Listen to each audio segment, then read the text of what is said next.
Welcome back, ladies and gentlemen. This is your anchor Yoyo speaking. Did you know that December the 21st, many Chinese people experienced the most embarrassing countdown in their life? Let's first see some video pieces.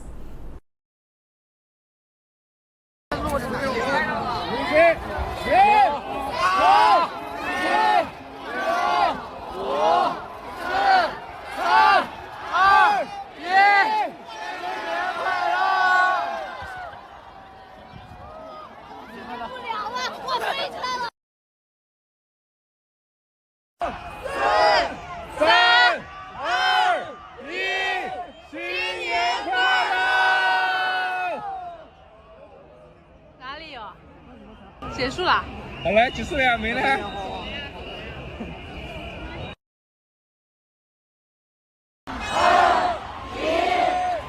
新年快乐！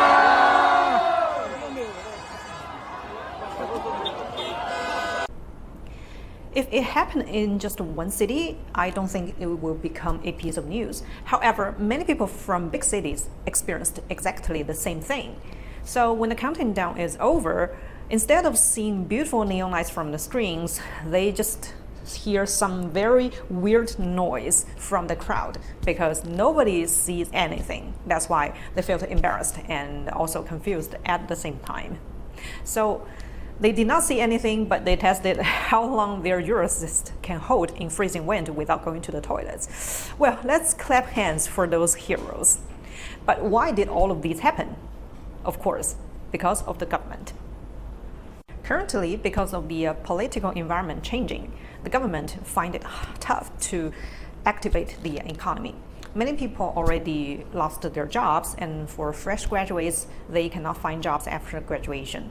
People tried to survive, however, it was very difficult. Even if some people from African countries who were involved in One Belt, One Road project and took tons of money from China, they already began to hate Chinese people. So, which means that China government is losing its reputation both domestically and internationally. If people are gathering together, a huge amount of crowds, if some of them say something to challenge the government and other people all agreed with this person, then the government reputation will be challenged furtherly. That's why they will prevent gathering, no matter big or small. Of course, big groups are always the first thing to prevent. If more people are aware of the embarrassing countdown, then in the future there will be fewer and fewer people coming for a counting down. And of course, the government will be safer and safer. That's why crowds will be the thing they are afraid of, because sometimes people's emotion will be affected by others. So, to avoid all the risks, all the groups, both online and offline, will be eased by the government. There are also many similar things happened in recent years. Though because of the COVID epidemic, we stopped many events like music concerts or music festivals. However, many people thought after COVID epidemic, when the lockdown is eased, maybe we can have musical festivals and singers concerts again. However, recent years, you will find there are fewer and fewer singers coming to China for personal concerts. First is because many people are aware of the environment changing in China politically. And of course, the second reason, which is also the more important reason, is that the government does not allow singers from other countries, because sometimes singers, when they are trying to have a concert and meet their fans, of course, it's very easy to see the crowds. When people are gathering together, then there might be someone who wants to challenge the government. For Western singers, it's already better because of the language barrier problems. However, for people or for singers from China or Asia Pacific, some of them maybe know Chinese. And of course, their culture compared to ours are close to each other. That's why these singers are always forbidden in China.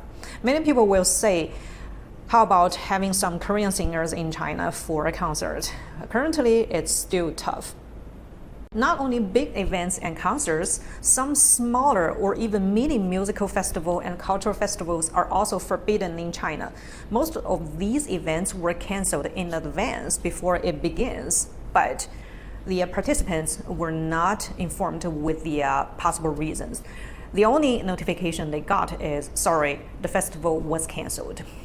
Even if those mini festivals are not affecting so many people and the crowds would not be that big, however, these festivals are made or organized by young people. They want to show diversity of the society and the uniqueness of their personalities. These two are also forbidden under dictatorship. If everyone are thinking differently, it means the control of the whole society will be so difficult and it costs a lot, of course.